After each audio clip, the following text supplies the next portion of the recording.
Hello বন্ধুরা, আমি সুস্মিতা। আপনারা দেখছেন হোম কুক সুস্মিতা সিংহের চ্যানেল।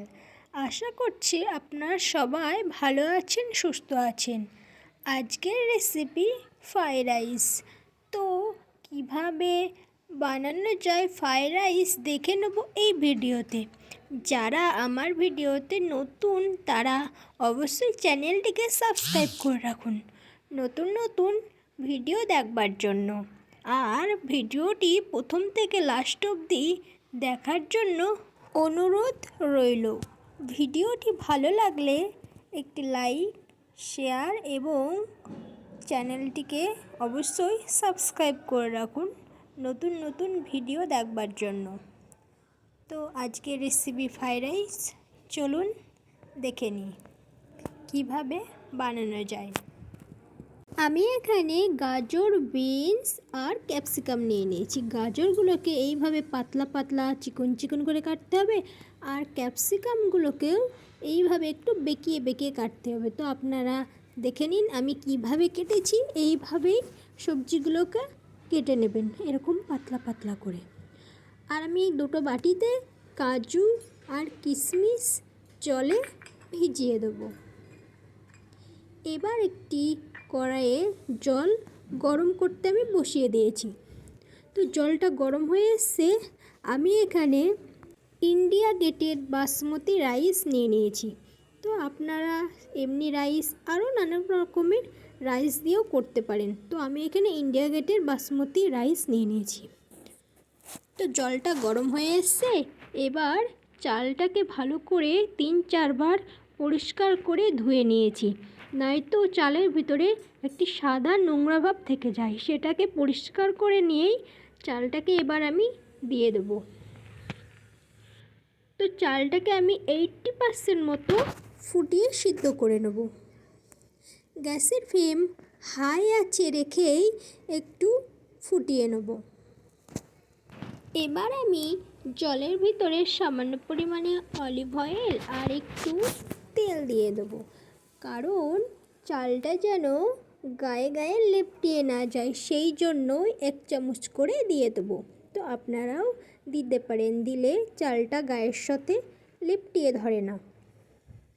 তো চালটাকে এবার ফুটিয়ে নেব। ফুটে এসছে, ব্যাস 80% মতো হয়ে আসলেই চালটাকে নামিয়ে নেব, কারণ বেশি সিদ্ধ করে নিলে যখন সমস্ত সবজিগুলো মেশাবো তখন একটু লেপটিয়ে ধরবে, সেই জন্য 80% মতো আমাদের চালটা সিদ্ধ করে নিতে হবে। তো আমার এখানে চালটা 80% মতো সিদ্ধ হয়ে গেছে। এবার আমি একটি ছাঁকনায় করে চালটিকে ছেঁকে তুলে নেব।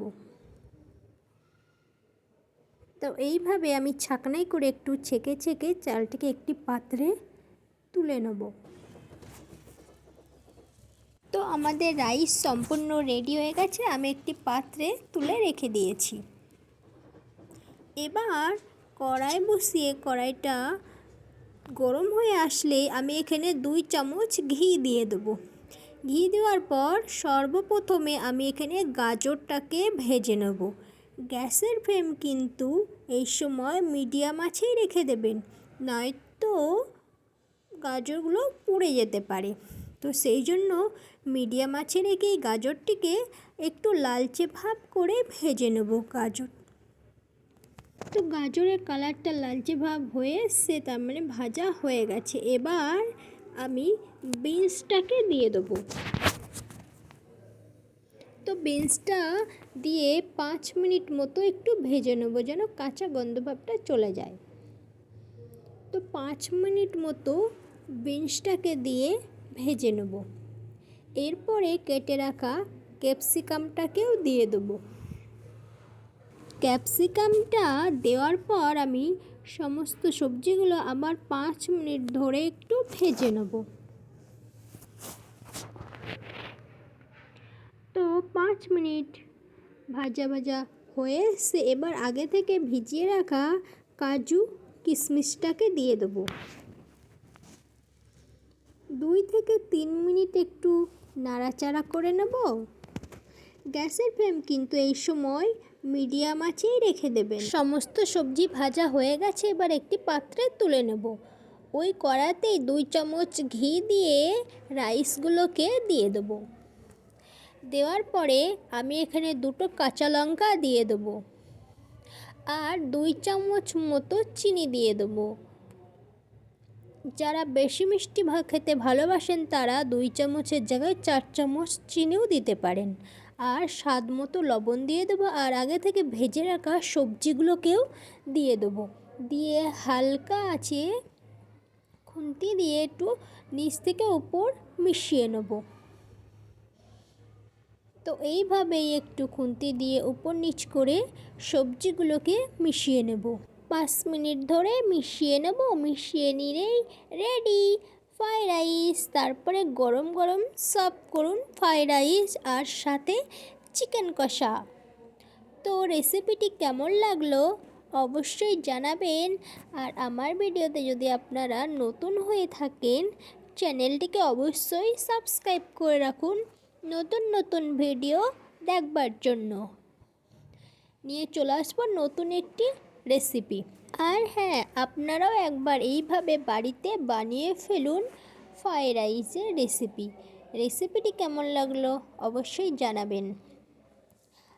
আর বাড়িতে অবশ্যই একবার হলেও এইভাবে ট্রাই করে নিন, খুবই সুন্দর এবং ভালো লাগবে। আর দেখে নিন রাইসটা কতটা ঝরঝরে আর কতটা সুন্দর। আপনাদেরকে তুলে দেখাচ্ছি কতটা ঝরঝরি হয়েছে। তো অবশ্যই আপনারা একবার বাড়িতে এইভাবে বানিয়ে নিন ফ্রাইড রাইস আর সাথে চিকেন কষা।